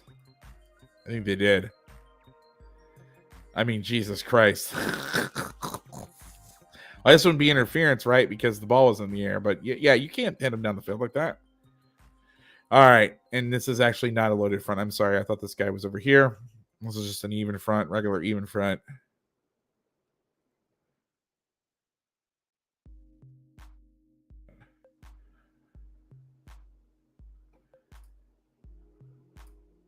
You can't do that. We got another pass here. 11 personnel. 1st and 20 against 3-3-5.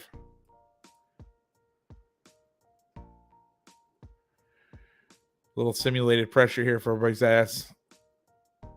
So the second level backer is going to go. The edge guy here drops, which is really, I mean, this isn't really a far-fetched. We talk about all the time, you know, Von Miller, dropping Von Miller and shit. I mean, this is a guy that plays inside backer too. So technically, structure-wise, this is 100% a, yeah. What do you mean this isn't rugby where you can just obliterate people? No, that's not, in fact, not the case, my friend. This is not much of a stretch to bring this guy and drop this guy. Like, you're not really, I mean, structurally, yeah, it's a little bit of a surprise. What makes this hard on the offense, and you don't see this a lot because most people don't get in this alignment, but you have a 0 and 2 5s with 2 edge guys. So now we have to go double sort, which means these 2 are going to set for these 2. These 2 are going to set for these 2. And then, you know, if he drops or whatever, they'll bang back where he'll take this guy and he'll, I mean, technically, it's you could put him on the sort. So let's see how they do this actually. Okay, so they're going their fan, double fan. Okay, what they're doing is they're saying we're gonna block to these cats, and then if he drops, we'll bang back inside. I'll pick up this guy. You pick up this guy. Gap protection. The back is going fast. Guard actually does a great job here. I mean, this is awesome. Instead of keep setting, nothing's coming. Get your eyes back inside. Bam. Great protection right there. I know this guy squeezes through late, but that's an awfully long time for 5-man pass protection. Maybe not. Maybe it wasn't as good as I thought. 2nd and 14. 11 personnel. 3-3-5 on defense. Condensed under center. What are we thinking here? Boot on 2nd and 14? No, just a play action shot. You get 2 verticals with a control here on the outside. Nobody's home. They're playing a sort of red zone defense.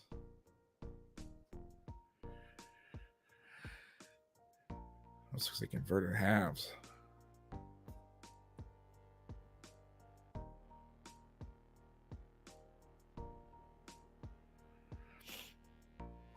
Sticking in the odd front. Man, this is fascinating to see this in 2022. These wide guys in the odd stuff. It's just wild. My God. Okay, now I'm starting to see bad Jared. But there's nobody open. I mean, what do you do? I mean, you tuck it and run, I guess. All right, we got empty 4x1. Okay. Nice. Okay, cool. All right. Let's watch the coverage one more time. It's basically special or whatever you would call. So he's going to play vertical 2. I'm vertical 3. I got 1. Backside guy's going to poach 4. Corner's got the tight end. Okay. So that's the coverage. And then he's the short wall if he comes out. The disadvantage here is he's got to play through to anything coming in. It's not really a disadvantage, but you can see where guys get open.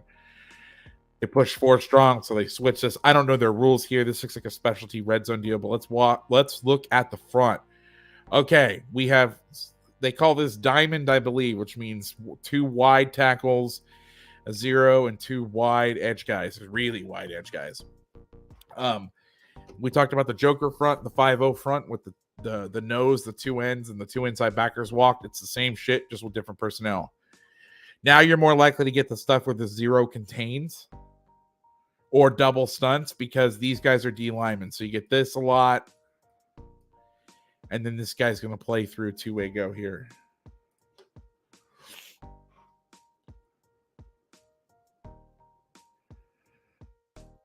Good job by that center, keeping his head on a swivel. And they're trying to take off. I mean, they're trying to take off a Hawkinson here. I mean, this is.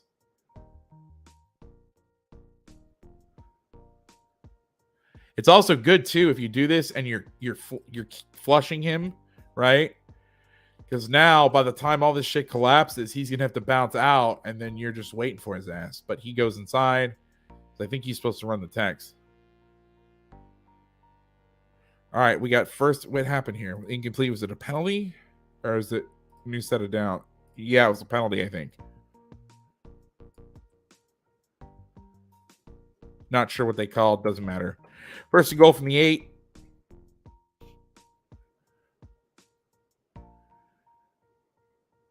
Oh. Same coverage as last time, except they're bringing the backside safety over. Or I think I don't really know what's going on here. It's a different. I think it's a different front. I'd have to try to dissect it here. So this is just quarters. Good job on the 7 route up here, double in 7. So what's going to happen here is either this guy's going to play the corner route from 3 or this guy's going to sink. If the corner is going to sink, the nickel has to play the route coming inside. If this guy's going to sink, then the corner will stay on the in route from outside in. Good job. Let's watch the front end.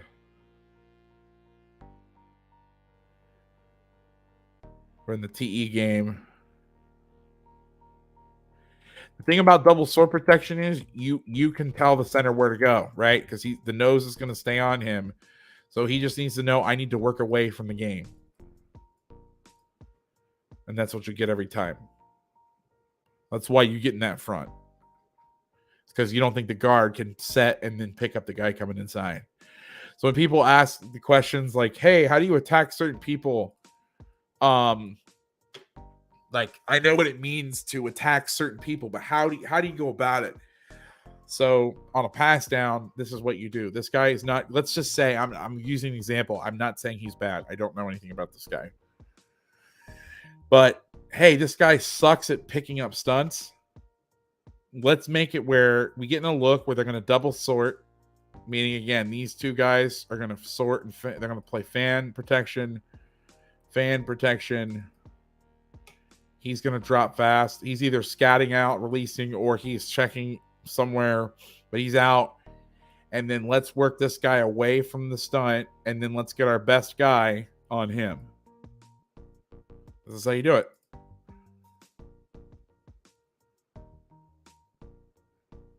See how he makes that late inside move to buy that guard? And he's at the depth of the quarterback. So if he tries to break out, he's waiting for him. That is how when people say that thing about scheming up guys open and how do you pick on a guy? That is how you do it. There's a million ways to do it, but that's one of them. All right, we got a funky red zone blitz coverage here. 2nd and 8, 3-3-5 personnel, 11 personnel on offense. 2nd and 8, 2nd and goal. We got. This is such a dumb play. What the fuck is this?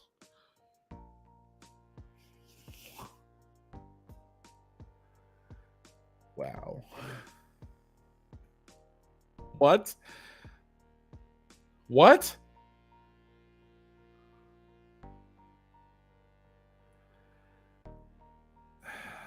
My God. I'm done.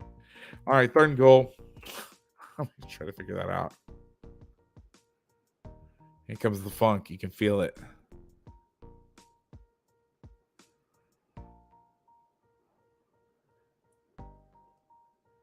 So you get a 5-man pressure here. Route at the goal line or thereabouts. You get the same route again. Double in 7. The Peyton Manning route.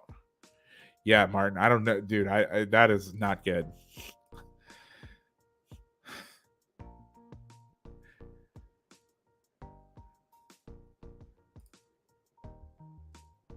You can see they're trying to flush out here. They get Goff out of the spot, make him throw on the run. So that must be I mean, knowing Belichick and not having a bunch of other data on him, like he's had success versus him, so he's definitely found some sort of weakness. Well, not some sort of weakness. We know the weakness he found.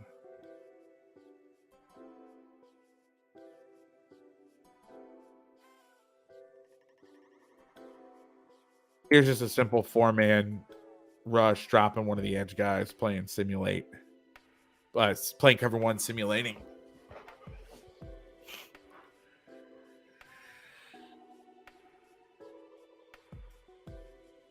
These guys up, this is a pain in the ass because you got a shade, a super wide 5, and an even wider 5 for wide 5 backer here.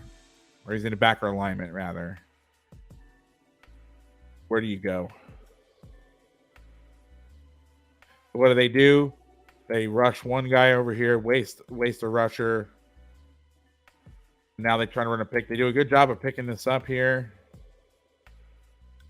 Got Judon one-on-one on the outside. At time, decent throw, but really good coverage. I don't know how much you guys want to go through this game. I was going to just roll through it quickly. Even though I know it's what's the score now? 26-0. I mean, I don't know how much we're going to get out of it, but I like to finish stuff. Because this is sometimes when you see the funky shit come out, like the really ridiculous stuff. So I'm going to roll through it. I got nowhere to go.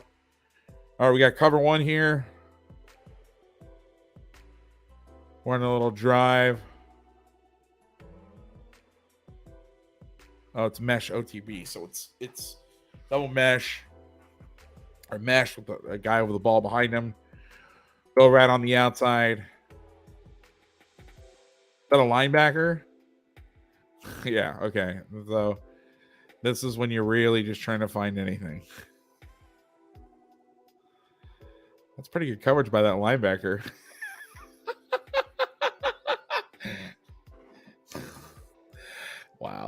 Wow. This is when you find the gems. Yeah, make sure you can the play.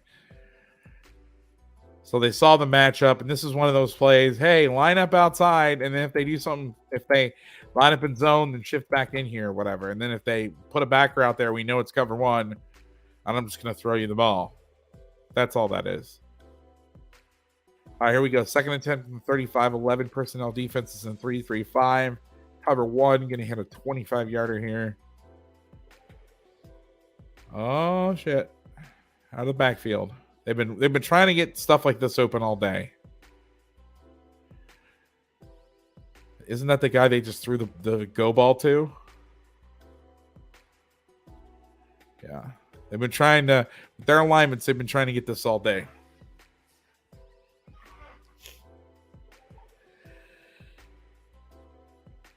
Oh, the misery. First and 10 from the 40, 11 personnel, 3-3-5 on defense, an incomplete pass, cover 3 behind it.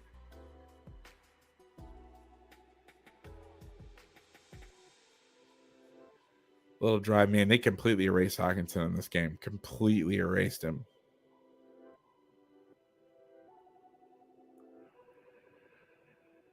Nowhere to go. They got a guy open over the middle, but doesn't see it. Incomplete. Second and 10.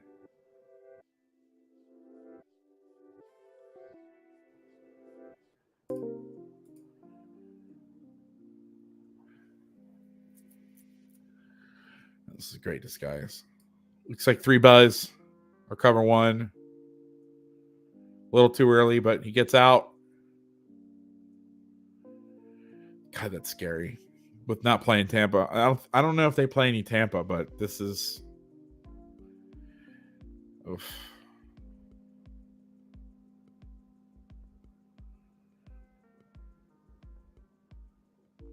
If they're getting 7 yards, they're down 26 points. I mean, it's like, take the time. Take all the time you want. What's crazy is there's only like 9 plays left, and the Patriots must hold the ball for the rest of the game. We got cover 1 here. 3-3-5 personnel, 3rd and 3.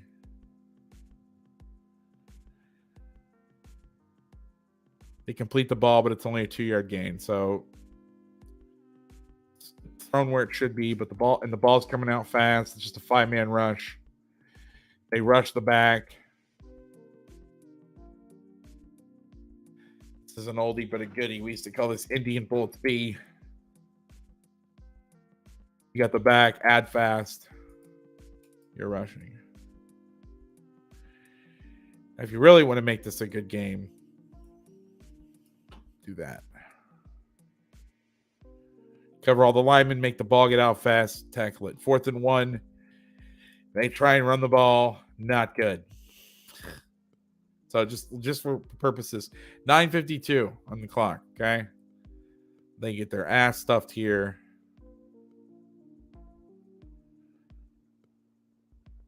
He's making money is what he's saying.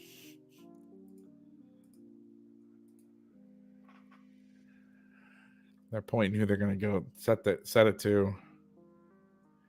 This is called being a dumb F word, okay? You have a guy who's been hurt. You limit his snaps. You got him on a play count. It's 26-0, and you're going to put him in there and be at the point of attack versus a very angry guy. I mean, what are you doing, man? Come on. I understand you want to play to the whistle and you want to never quit, never give up, but this is dumb. You're being dumb now. You know, if you want to run the ball, put a fucking tight end in and run the ball. This irritates me. And then he gets hit from behind.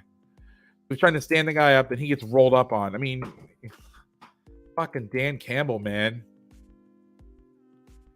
What are you doing, dude? Now it's 5:01 left. That's just, I would be so pissed if I was St. Brown there. Like, what are you doing? Little game action here. There, you could see everything. They don't care about the rush. I mean, watch. This is the 4th rusher. This is just an overfront. They're running a game week here, a me game or you game, whatever they call it. They're not letting Hawkinson off the line. I mean, he's having to hesitate. They're throwing the timing off. Yeah, they complete the ball over there, but they're doing it to the people they don't want to throw to. Like, if I was St. Brown, I'd be having a conversation. Maybe the players need to be tough and stuff, but like, or wait, is St. Brown 14 or 11? Now I'm second. He's 14, right? I hope that's St. Brown. Now I'm second. Now I got myself second guessing. Even if it's not, like, what are you doing? What are you doing? Putting out? Yeah, okay, you're gonna block the safety. Well, he's meaner and angrier than you. Okay, so I'm right. Okay, so you got 2 deep here, throwing all this crap off. I mean, they're throwing crossing routes for 8 yards in the middle of the field, taking the timeout. God, I'm still mad about the St. Brown play. That's just so dumb. Outsmarting you. Everybody wants to be so smart these days. That's what irritates me is everybody wants to be a genius. Nobody can just be a winner. They got to do it, and they got to do the fancy stuff. And like, you can't just take. I don't even want to get on the subject, but like taking a tie or going for the lead now is seen as not good, not good strategy. Like, what are you talking about?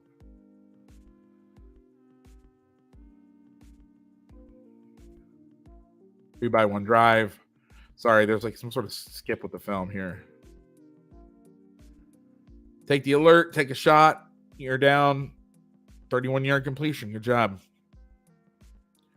Hey, I'm putting my really, really good receiver. He's coming off an injury, but let's let him block on duo down 26 points and get the chance to get rolled up on. Jesus.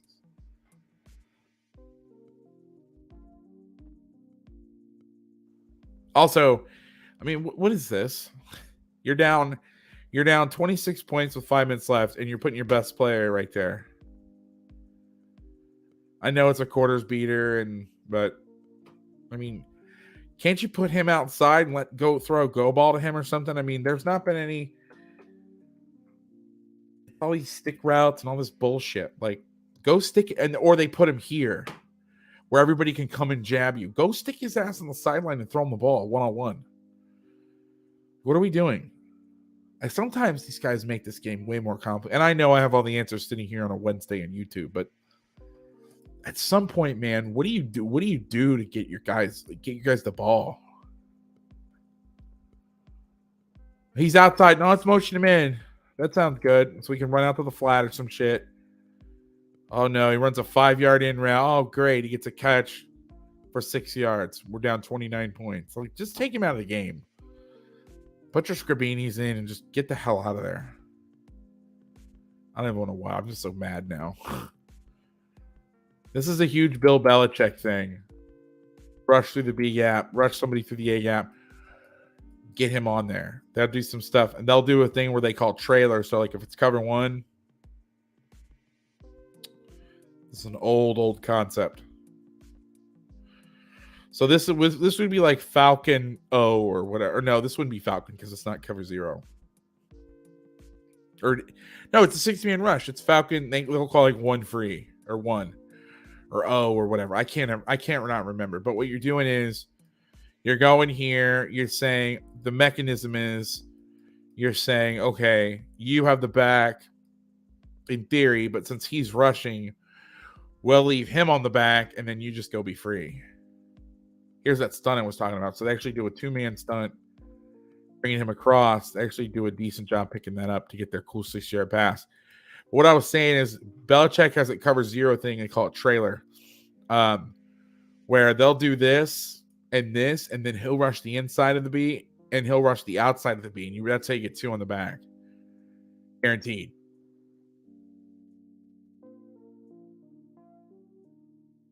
Three more snaps. 3rd and 4 from the 18-11 personnel. You got 2-4-5 personnel, like a true nickel in. They run the same play.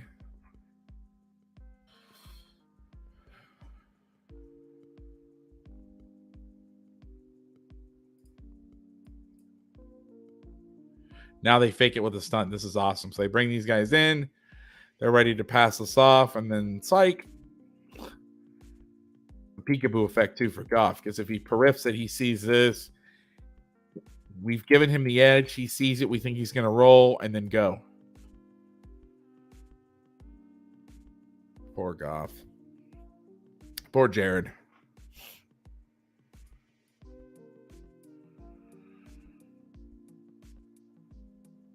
Fourth and 4. Cheddar complete. What happened here? Let's see what this combination is. A little hand fighting down the field, maybe a penalty, but doesn't get called. They're not set, so I don't get what they're trying to do.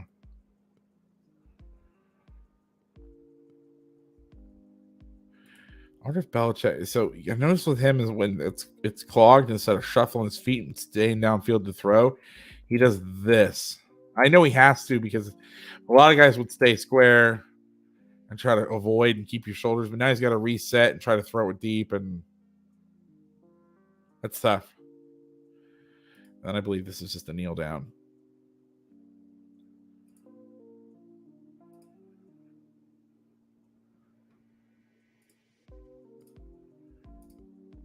Oh, I'm on 2 cameras. Let's go to 1 camera. There we go. Got him zoomed in. Hey, let me do this. I don't know what's going on. Help me. I'm really zoomed in now. I don't know why. Let me just take this damn border off. There we go.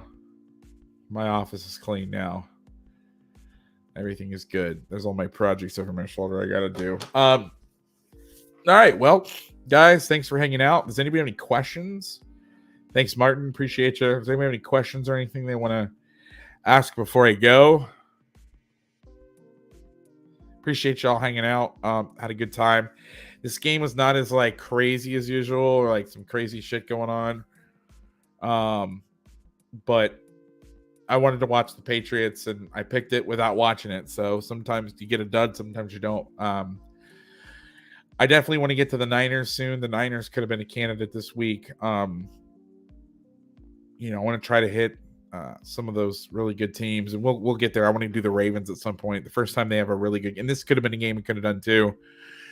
But I mean, how can you avoid the shutting out the number one offense in the NFL. Like, that's just, you got to go with that, right? Especially when it's Bill Belichick. So, if anybody has any questions or requests, I try to answer questions post. So if you watch this again, or if you're watching this on a replay and you've somehow stayed till the very end, thank you. But also, you can ask questions in the comment, and I try to answer them as best as possible, as fast as possible.